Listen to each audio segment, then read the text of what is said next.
زہرا کریں گی حشر میں دعویٰ حسین کا، زہرا کریں گی حشر میں۔ اعوذ باللہ من الشیطان الرجیم، بسم اللہ الرحمن الرحیم۔ صبت علیہ مصائب اللہ النہار، صبت علی الایام سرنا لیا لیا۔ معزز ناظرین، السلام علیکم ورحمۃ اللہ وبرکاتہ۔ میں آپ کا میزبان زین رضوی حاضر خدمت حسینی چینل کے حوالے سے تمام مومنین کو تعزیت پیش کرتا ہوں، بالخصوص اپنے وقت کے امام سرکار حجت یوسف زہرا امام مہدی آخر الزماں علیہ السلام کی بارگاہ اقدس میں آپ کی جدہ ماجدہ حضرت فاطمہ زہرا سلام اللہ علیہا کی شہادت کے ایام کی تعزیت پیش کرتا ہوں اور تمام مومنین کی خدمت میں ان ایام کی تعزیت پیش کرتا ہوں۔ جیسا کہ ناظرین آپ مسلسل پروگرام سماعت فرما رہے ہیں اور یہ پروگرام ایام عزائے فاطمیہ کے حوالے سے نشر کیا جا رہا ہے، جس میں ہمارے ساتھ ہیں حجت الاسلام والمسلمین علی جناب مولانا حسنین باقری صاحب قبلہ۔ اس وقت آقا کو آئیے تعزیت پیش کرتے ہیں اور اس چھوٹی سی نشست کو شروع کرتے ہیں۔ آقا السلام علیکم ورحمۃ اللہ وبرکاتہ۔ علیکم السلام ورحمۃ اللہ وبرکاتہ۔ سب سے پہلے تو تمام ناظرین کی طرف سے اور مومنین کی طرف سے آپ کو تعزیت پیش کرتے ہیں ایام عزائے فاطمیہ کے حوالے سے، اور ہم چاہیں گے کہ آپ ناظرین سے ہم کلام ہو لیں، اس کے بعد پھر ہم اس پروگرام کے جو سوال ہیں ان کا سلسلہ شروع کر سکیں۔ بسم اللہ۔ اعوذ باللہ من الشیطان الرجیم، بسم اللہ الرحمن الرحیم۔ الحمد للہ رب العالمین والصلاة والسلام علی النبی وآلہ۔ میں بھی آپ کی خدمت میں اور تمام ناظرین کی خدمت میں سلام عرض کرتا ہوں اور ساتھ ہی ساتھ اس عظیم غم کی تعزیت و تسلیت بھی پیش کرتا ہوں۔ جیسا کہ آقا ایام عزائے فاطمیہ کے حوالے سے دیکھا جائے تو ہم دیکھتے ہیں کہ تاریخ میں یہ غم ایسا غم ہے کہ جس کو اس طریقے سے علماء نے بیان کیا ہے کہ اس طریقے سے منایا جائے کہ پوری دنیا میں ایک تو منایا جاتا ہے، دوسرا ہم جاننا چاہیں گے کہ بچوں کی اصلاح کے لیے کہ عزائے فاطمیہ کا کیا مقصد ہے اور اس کی اہمیت کیا ہے، آپ بیان کرتے ہیں۔ دیکھیے، اولاً ہر اپنے عزیز کو یاد کرنا یہ ایک انسانی فطرت ہے، بالخصوص وہ افراد یا وہ شخصیتیں جو تمام عالم بشریت کے لیے، تمام کائنات کے لیے نمونِ عمل رہی ہیں یا جنہوں نے عالم انسانیت اور عالم بشریت کے لیے قربانیاں دی ہیں۔ یقیناً ان کی یاد منانا ایک فریضہ ہے، ذمہ داری۔ آج دنیا کی ہر قوم اپنے بزرگوں کو اور اپنے رہبروں کو یاد کرتی ہے، یا دنیا میں اگر کسی نے کوئی قربانی دی ہے تو قربانی دینے والوں کو یاد رکھا جاتا ہے، کسی نے کوئی اہم کارنامہ انجام دیا ہے تو اس کو یاد رکھا جاتا ہے۔ تو اگر دنیا کی ہر قوم، دنیا کے ہر فرد اس طریقے کے افراد کو یاد رکھتے تو آج ان سب میں سر فہرست اگر کوئی ہے تو نبی اور آل نبی کا گھرانہ ہے، جنہوں نے اللہ کی جانب سے آنے کے بعد کائنات میں اور دنیا میں عالم بشریت کے لیے اور تمام انسانیت کو پیغام پہنچایا ہے اور ان کی ہدایت اور ان کی نجات کے لیے کوششیں کی۔ اس راہ میں جتنی بھی پریشانیاں آئی ہیں اور جتنی بھی دشواریاں سامنے آئی ہیں، جتنی بھی رکاوٹیں سامنے آئی ہیں، جتنے مصائب سامنے آئے ہیں، ان سب کو انہوں نے برداشت کیا ہے، اور ان ساری مصیبتوں اور پریشانیوں کو برداشت کرنا صرف اپنے لیے نہیں تھا بلکہ خوشنودی خدا کے لیے تمام عالم بشریت کو ہدایت کا راستہ اور نجات کا راستہ دکھانے کے لیے تھا۔ لہٰذا جنہوں نے اپنے کو اس کائنات کے لیے قربان کیا کہ دنیا ہدایت پا جائے اور دنیا نجات پا جائے اور گویا دنیا کو ایسے افراد سے بچایا جا سکے کہ جو عالم بشریت کے لیے نقصان کا سبب ہوتے ہیں، تو پھر ان کی یاد منانا ایک عقلی اعتبار سے اور انسانی فطرت کے اعتبار سے ضروری ہے، لازم ہے۔ تو اس اعتبار سے خود نبی کا تذکرہ بھی ہمارے لیے ضروری ہے، یاد منانا ضروری ہے۔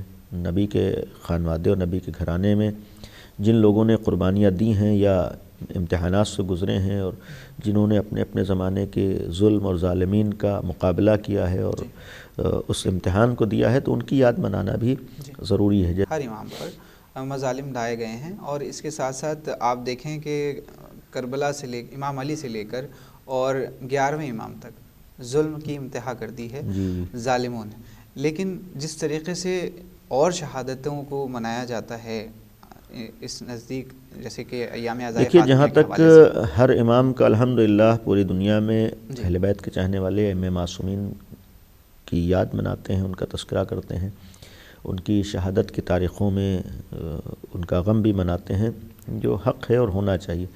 لیکن یہ بھی ایک حقیقت ہے کہ ان تمام افراد میں جیسے حالات تھے اور جیسے زمانے تھے، جیسے تقاضے تھے، جیسے ضرورتیں تھیں، اس کے اعتبار سے انہوں نے قربانیاں دیں۔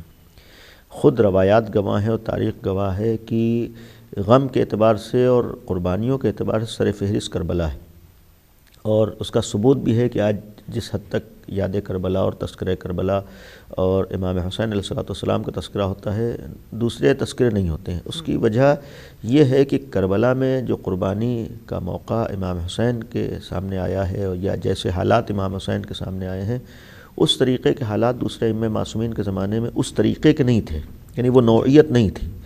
اور یہی وجہ ہے کہ اسی بنیاد پر جو قربانی امام حسین نے دی ہے، یعنی کربلا میں جا کر اپنے تمام بچوں کے ساتھ اور 72 افراد کے ساتھ جو شہرت ہے، اور پھر اس کے بعد بھی قربانیاں جناب زینب کی اور امام سجاد کی، یہ نوعیت اور دوسرے ائمہ معصومین کے زمانے میں نہیں رہی ہے، یا یہ کہا جائے ایسے حالات دوسرے، تو لہٰذا چونکہ تقاضے تھے، ضرورت، اب یہاں پر یہ بھی کہیں گے کہ اگر امام حسین کی جگہ پر کوئی بھی امام ہوتا، وہی کام کرتا جو امام حسین نے کیا تھا، بے عین ہی وہی کام کرتا، لیکن امام حسین نے انجام دیا، لہٰذا امام حسین کا غم سر فہرست ہے۔ ہمارے لیے بہت سی روایات گواہ ہیں کہ جتنی تاکید غم امام حسین کی اور کربلا کے غم کی ہے، اتنی تاکید کسی اور غم کی نہیں ہے۔ اور پھر اس کا ثبوت بھی ہم دیکھیں کہ آج مختلف جگہوں پر 2 مہینے 8 دن امام حسین سے منسوب ہیں، امام حسین کا غم منایا جاتا ہے، اور اسی کو مد نظر رکھتے ہوئے آج دنیا کی تمام قومیں غم امام حسین میں شریک ہوتی ہیں۔ تو یہ ایک اپنی جگہ پر، لیکن قربانی کے اعتبار سے اگر قربانیاں ہیں تو خود مولا کائنات کی قربانیاں بہت زیادہ ہیں، حضرت زہرا سلام اللہ علیہ کی قربانیاں بہت زیادہ ہیں، ہمارے ہر امام کی، مثلا امام سجادی کی کربلا میں خود ہیں، کربلا کے بعد بھی جو عرصہ رہا ہے اس میں بھی قربانیاں ہی رہی ہیں، ہر زمانے کے ظلم و ظالمین کا مقابلہ کیا ہے، لیکن ایک ذات گرامی خود حضرت زہرا سلام اللہ علیہ کی ہے۔ آپ نے بھی اپنے زمانے کے ظلم و ظالمین کا مقابلہ کیا ہے، اور حق کے لیے، حق کی حفاظت کے لیے، انسانیت کے لیے، دین کے لیے، خوشنودی خدا کے لیے قربانی کی راہ میں قدم رکھا اور جام شہادت نوش کیا ہے۔ لہذا حق ہے کہ ہم حضرت زہرا کا تذکرہ بھی کریں، ان کا غم بھی منائیں، اور جس طریقے سے ان کا غم منانا چاہیے اس طریقے سے ہم غم منائیں، اس لیے کہ آج واقعاً صرف شیعہ ہی نہیں بلکہ تمام امت مسلمہ کے اوپر اہل بیت کے ہر فرد کا احسان ہے، اور صرف امت مسلمہ نہیں بلکہ تمام بشریت کے اوپر، تمام عالم انسانیت کے اوپر ان کا احسان ہے۔ انہوں نے صرف اپنوں کے لیے نہیں کیا ہے بلکہ اللہ کی ہر مخلوق کے لیے قربانیاں دی ہیں، اور مقصد یہ تھا کہ دنیا کا ہر انسان نجات پا جائے، ہر انسان ہدایت کے راستے پر آ جائے، ہر انسان اپنے کو گمراہی سے بچا سکے، یہ ان کا مشن تھا۔ اور اسی لیے ہر ایسے فرد سے لوگ ٹکرائے ہیں، مقابلہ کیا ہے جو انسانیت کو نقصان پہنچا رہے تھے، جو عالم بشریت کے لیے نقصان کا سبب ہو رہے تھے، جو لوگ مظلوموں کو گویا دبا رہے تھے، تو یہ ان کے خلاف کھڑے ہوئے۔ تو حضرت زہرا نے بھی اپنے زمانے کے ظلم کا مقابلہ کیا ہے، اپنے زمانے کے ظالمین کا مقابلہ کیا ہے، اور اسی مقابلے میں جو حق تھا یا جس کے ذریعے سے دنیا حق تک پہنچ سکتی تھی یا جس کے ذریعے سے دنیا نجات پا سکتی تھی، ان کا دفاع کیا ہے، یعنی مولا متقیان علیہ السلام کا۔ لہذا یہ قربانی بھی معمولی اور آسان قربانی نہیں ہے، بہت بڑی قربانی، ایک خاتون ہو کر، ایک عورت ہو کر، اور پھر خود اپنی شہادت نہیں، اپنے بچے کی بھی شہادت کو پیش کیا ہے، نذرانہ پیش کیا ہے۔ اور یہی وجہ ہے کہ آج دنیا میں حضرت زہرا کا غم بھی الحمدللہ بہت حد تک توجہ ہوئی ہے، احساس ہوا ہے، منایا جا رہا ہے، مزید اس کی جانب توجہ ہونا چاہیے، مزید اس غم کو گویا ہم انجام دیں، لیکن اس غم کے ساتھ ساتھ ہمیں حضرت زہرا کے مشن کو نگاہوں میں رکھنا ہے یعنی غم صرف غم نہیں ہے، بلکہ غم کے ساتھ ساتھ جس لیے شہزادی کونین نے قربانی دی ہے اس چیز کو بھی ہمیں نگاہوں میں رکھنا ہے. یعنی ان کا ایک مشن تھا، ان کا ایک مقصد تھا. اگر کسی کے مقابلے میں آئی ہیں تو پھر اس کا بھی ایک مشن اور مقصد تھا. تو یہ ساری چیزیں بھی مختصر اس میں آپ بیان کرتے ہیں کہ وہ مشن کیا تھا. جیسا کہ ہم نے عرض کیا کہ جو مشن خود پیغمبر اکرم کے دنیا میں آنے کا مقصد ہی یہ تھا کہ ایک عالم بشریت کے لیے، دنیا کے لیے، کائنات کے لیے، اللہ کی مخلوق کے لیے ایک نجات اور ہدایت کا راستہ رہے. اللہ نے پیغمبر اکرم کو اس دنیا کی نجات کے لیے رہبر بنا کر بھیجا ہے. رسول اور نبی کا مطلب یہ ہے کہ جو اللہ کی جانب سے پیغام لے کر آیا تاکہ دنیا اس پیغام کو نگاہوں میں رکھ کر کامیاب ہو جائے. اسی وجہ سے اسلام کی شکل میں ایک ضابطۂ حیات، ایک دستور العمل دنیا کے سامنے پیش کیا کہ اس راستے کے اوپر چل کر دنیا کا ہر انسان کامیاب ہو سکے، دنیا کا ہر انسان نجات پا سکے. تو پھر پیغمبر کے مقابلے میں بھی کچھ مختلف طاقتیں آتی رہیں اور انہوں نے اس مشن کو ختم کرنے کی کوشش کی. ظاہر سی بات ہے کہ جب ظلم کے خلاف پیغمبر کھڑے ہوں گے، ظلم کو ختم کرنے کی کوشش کریں گے تو جو ظالم ہے وہ مقابلے پر آئے گا. اگر برائی کے خاتمے کی کوشش کریں گے تو برے افراد مقابلے پر آئیں گے. تو اصل مشن جو پیغمبر کا تھا وہی اہل بیت کا مشن ہے. اگر پیغمبر کے بعد خداوند عالم نے امیر المومنین کو پیغمبر کا جانشین بنایا اور جس کا اعلان پیغمبر اکرم نے کیا ہے، تو امیر المومنین کی جانشینی یا امامت یا خلافت کا مقصد ہی یہی تھا کہ جو مشن نبی کا ہے اس مشن کی حفاظت مولا کائنات کریں، اس مشن کو آگے بڑھا سکیں، اس پیغام کو آگے بڑھا سکیں. لہذا جو مشن مولا کائنات کا تھا، اب آ کر حضرت زہرا کا مشن یہ ہے. اگر وفات پیغمبر کے بعد کچھ لوگ اسی مشن کے خلاف کھڑے ہوں اور پیغمبر کے دین کو نقصان پہنچانا چاہیں اور پیغمبر کے مشن کے خلاف کوششیں کر رہے ہوں، تو اب امیر المومنین محافظ شریعت ہیں، مولا کائنات بھی سامنے آئیں گے اور پھر حضرت زہرا بھی سامنے آئیں گے. البتہ یہاں پر قابل غور ہے کہ امیر المومنین اپنے اعتبار سے، یعنی تقاضوں کے اعتبار سے، مصلحتوں کے اعتبار سے عملی اقدام کریں گے. حضرت زہرا اپنے تقاضوں اور اپنی مصلحتوں کے اعتبار سے عملی اقدام کریں گے، اور دونوں نے عملی اقدام کیا ہے. یعنی امیر المومنین کا بھی پیغمبر کے بعد جو بھی اقدام تھا وہ اللہ کی خوشنودی اور اللہ کی رضا کے لیے اور اسی مشن اور دین کے لیے تھا. اور وہی کام حضرت زہرا کا بھی تھا کہ وہ بھی خوشنودی خدا کے لیے آگے بڑھی ہیں اور گویا دین کو بچایا ہے، حفاظت کی ہے. اور دین کی حفاظت ہی کے لیے پھر اگر گویا قربانی اور قتل تک کی نوبت آ جائے کہ گویا اپنی جان کا نذرانہ پیش کرنا پڑے تو انہوں نے پیش کر دیا، اپنے بچے کی قربانی پیش کرنا پڑے تو انہوں نے پیش کیا. تو پہلا پہلو یہی تھا قابل غور چیز کی، حضرت زہرا نے جو قربانی دی ہے وہ نبی کے دین کے لیے، نبی کے مشن کے لیے، یا نبی کے بعد جو دین کو بچا سکتا ہے یا دین کی حفاظت کرنے والا ہے، دین کا پیغام دینے والا ہے، اس کے دفاع کے لیے. اور پھر اس کے مقابلے میں جو لوگ آ رہے ہیں اور جو لوگ اسی پیغمبر کے گویا لائے ہوئے دین کو بدلنا چاہ رہے ہیں، ان کے خلاف یہ کھڑی ہوئی ہیں اور شہادت کا جام پیا ہے. اچھا، یعنی کہ جس طریقے سے حضور صلی اللہ علیہ وسلم نے جس دین کو، دین الہی کو لوگوں تک پہنچایا، اس کو محفوظ کر دیا امام حسین علیہ السلام نے. ہاں، خود یعنی اسی کی محافظ، چونکہ اللہ کی طرف سے جو جانشینی اور خلافت کا سلسلہ ہے گویا اسی پیغمبر کے لائے ہوئے دین کو بچانا تھا. تو جو کام مولا کائنات نے اپنے زمانے میں کیا ہے، اس زمانے کی ضرورتوں کے اعتبار سے وہی کام حضرت زہرا نے کیا ہے، وہی کام امام حسن نے کیا ہے، وہی کام امام حسین نے کیا ہے. رسول خدا صلی اللہ علیہ وسلم جو بھی ارشاد کرتے ہیں وحی الہی، اور اس پر عمل کرنا رسول اللہ صلی اللہ علیہ وسلم کی سنت ہے. یہاں پر ایک سوال ہے جو میں آپ سے کرنا چاہتا ہوں کہ رسول اللہ صلی اللہ علیہ وسلم ارشاد فرماتے ہیں کہ فاطمہ جس سے راضی ہیں اس سے خدا راضی ہے. کیا وجہ ہوئی کہ حضور صلی اللہ علیہ وسلم کی دنیا سے جانے کے بعد، ایک روایت ہے کہ 75 دن، دوسری روایت ہے 95 دن، مسلمانوں نے اتنے ظلم کیے کہ آپ کے تاریخ میں ملتا ہے کہ آپ کے بال سفید ہو گئے تھے؟ دیکھیے، یہ تو ہے کہ جو امتحانات حضرت زہرا سلام اللہ علیہ کے سامنے آئے وہ امتحانات آسان نہیں تھے، بہت سخت منزلوں سے اہل بیت کی ہر فرد گزری ہے. جیسے خود پیغمبر نے بھی دین کے لیے اور لوگوں تک پیغام الہی پہنچانے کے لیے زحمتیں اور دشواریاں اور مشقتیں برداشت کی تھیں، اور خود فرمایا کہ جتنی اذیتیں میں نے اس راہ میں برداشت کی کسی نبی نے برداشت نہیں کی. تو اس کے بعد بھی اہل بیت کے گھرانے نے امتحانات اور سختیاں بہت یعنی دوسروں کے طرف سے ہی نہیں بلکہ اپنوں کی طرف سے، جو بظاہر اپنا اپنے کو کہتے تھے، ان امتحانات کو دیا ہے، ان سختیوں سے گزرے. اور تاریخ گواہ ہے کہ اگر پیغمبر کے بعد امام علی اور حضرت زہرا نے ان قربانیوں میں قدم نہ رکھا ہوتا تو آسان نہیں تھا، پیغمبر کے بعد پیغمبر کا لایا ہوا دین بن جاتا یا اسلام بن جاتا. یہ گویا آج اگر ہم تک اسلام پہنچ رہا ہے، دین پہنچ رہا ہے، تو یہ ان کی قربانیوں کا نتیجہ ہے. سختیوں کے اعتبار سے یعنی انہوں نے گویا اپنے پورے وجود کو قربان کر دیا ہے خدا کے لیے، دین کے لیے، توحید کے لیے، اسلام کے لیے.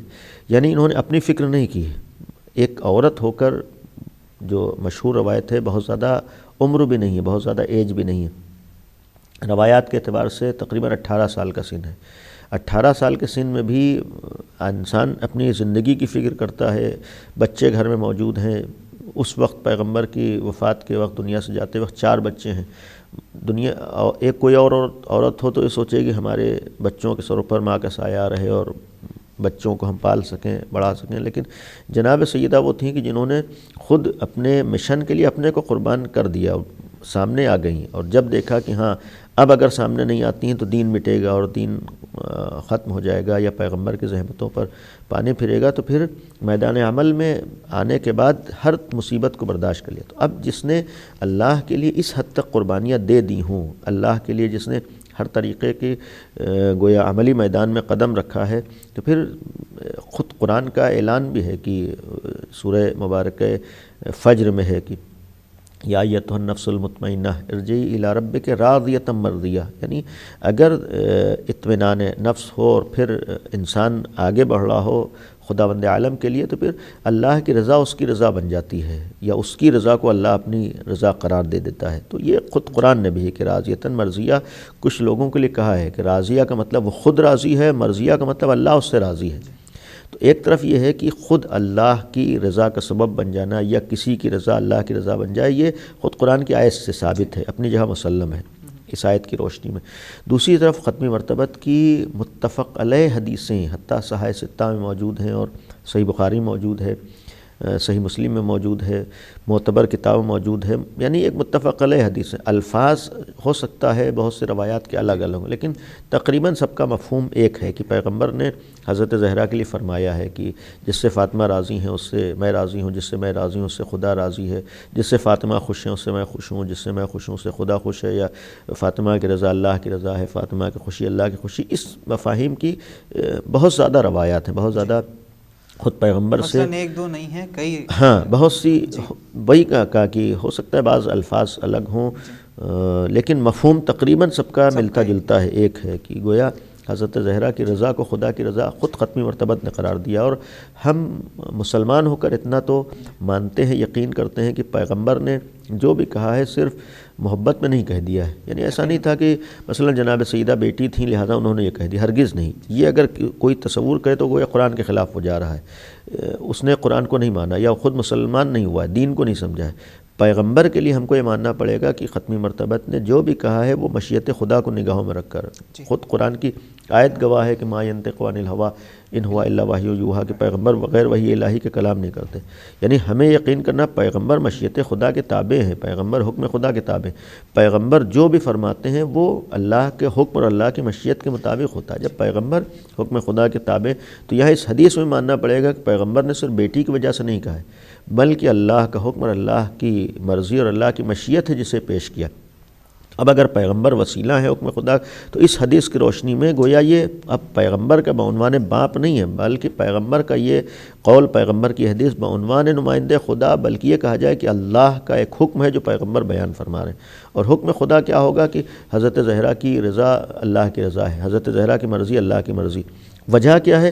چونکہ جناب سیدہ نے اللہ کے لیے اپنا سب کچھ قربان کیا ہے، اپنے بچوں کو قربان کیا ہے، امتحانات دے دیے سختی. تو اب یہ ایک منٹ معذرت کے ساتھ کہ آج بہرحال انصاف کا تقاضا یہ بھی ہے کہ جو اللہ کے لیے سب کچھ قربان کر رہا ہو، اور پھر قرآن میں اعلان ہے کہ حل جزاء الاحسان الا الاحسان، کیا احسان کا بدلہ سوائے احسان کے کچھ اور ہو سکتا ہے؟ تو اب اگر ایک طرف شہزادی کونین اپنا سب کچھ قربان کریں اللہ کے لیے، خوشنودی خدا کے لیے، دین خدا کے لیے، اللہ کے پیغام کے لیے، تو پھر اس اعتبار سے بھی ضرورت ہے کہ پھر ان کی عظمت بھی دنیا کو معلوم ہو، ان کا مرتبہ معلوم. لہٰذا کہنے کا حق ہے کہ حضرت زہرا کی مرضی کو اللہ نے اپنی مرضی قرار دیا ہے. یہ پیغمبر نے فرمایا ہے کہ جس سے فاطمہ راضی ہو اس سے اللہ راضی ہے، جس سے فاطمہ خوش ہے اس سے اللہ خوش ہے. یقیناً. لیکن میرا سوال یہاں پر یہ ہے کہ یہ رسول خدا صلی اللہ علیہ وسلم کے جو اقوال ہیں ان پر عمل کرنا سنت ہے، اور وہ مسلمان جس نے رسول اللہ کی سنت پہ عمل کرتے ہوئے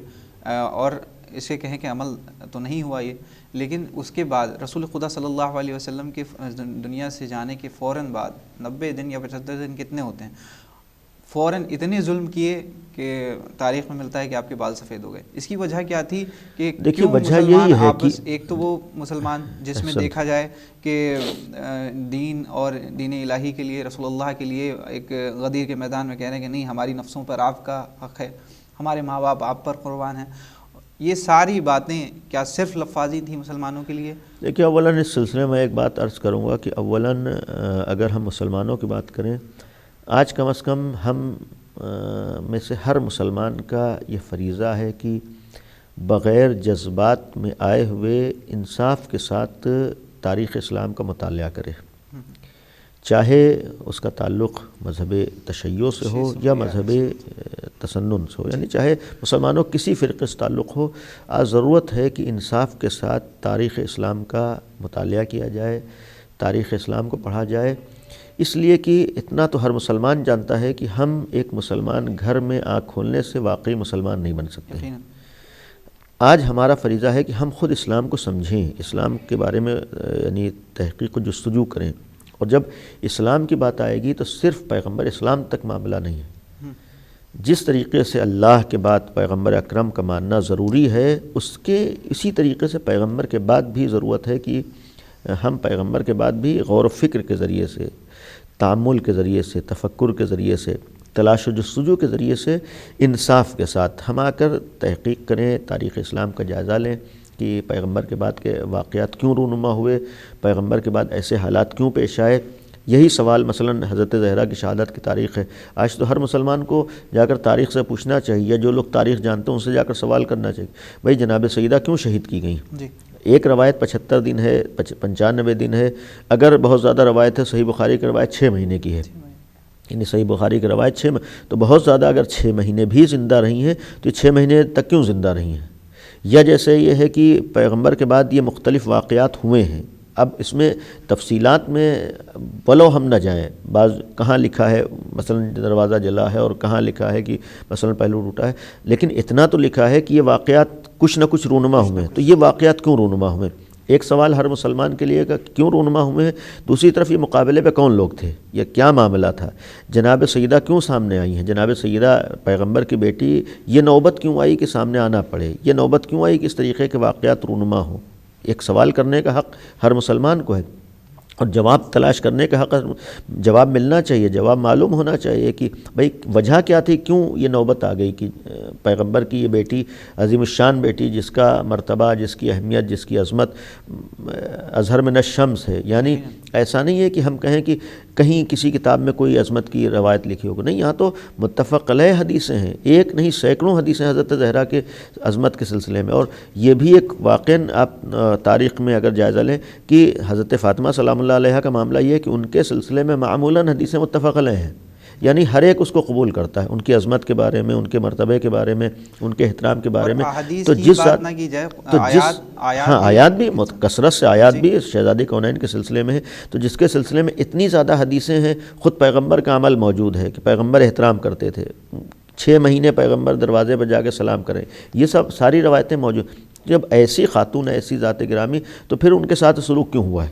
ایک سوال. دوسرا سلوک کرنے والے کون لوگ تھے اور وجہ کیا تھی؟ یعنی یہ لوگ اگر سامنے آئے تو کس وجہ سے سامنے آئے ہیں؟ اب ایک سوال ظاہر سی بات ہے کہ ایک مسلمان یہی کرے گا کہ جب حضرت زہرا کی اتنی عظمت ہے تو کیا معاذ اللہ انہوں نے غلطی کی تھی کہ مقابلے پر آ گئیں، یا نہیں کہ جو ان کے مقابلے پر آیا ہے وہ غلطی کر رہا ہے؟ تو اب اتنا تو ہمیں تاریخ میں تلاش کرنا پڑے گا، اتنا تو تاریخ سے ہمیں پوچھنا پڑے گا، اس کا جواب ہمیں بہرحال معلوم ہونا چاہیے کہ حالات کیا تھے۔ تو اب یہ انصاف سے ہونا چاہیے اور تحقیق کے ذریعے سے ہونا چاہیے، اور ظاہر سی بات ہے کہ اس میں مقصد اپنی نجات اور ہدایت کا بھی ہونا چاہیے کہ ہم تاکہ نجات کے راستے تک پہنچ سکیں، ہم ہدایت کے راستے پر۔ میں ہم انشاءاللہ اس پر بات کریں گے اور جس کا جواب آپ سے انشاءاللہ مومنین جس کے لیے منتظر رہیں گے۔ ابھی ہمارا وقت ختم ہو گیا، انشاءاللہ کل آپ سے ملاقات ہوگی انشاءاللہ۔ ایک بار پھر پوری ٹیم کی طرف سے اور ناظرین کی طرف سے تعزیت پیش کرتے ہیں آپ کو۔ والسلام علیکم ورحمۃ اللہ وبرکاتہ۔ السلام ورحمۃ اللہ وبرکاتہ۔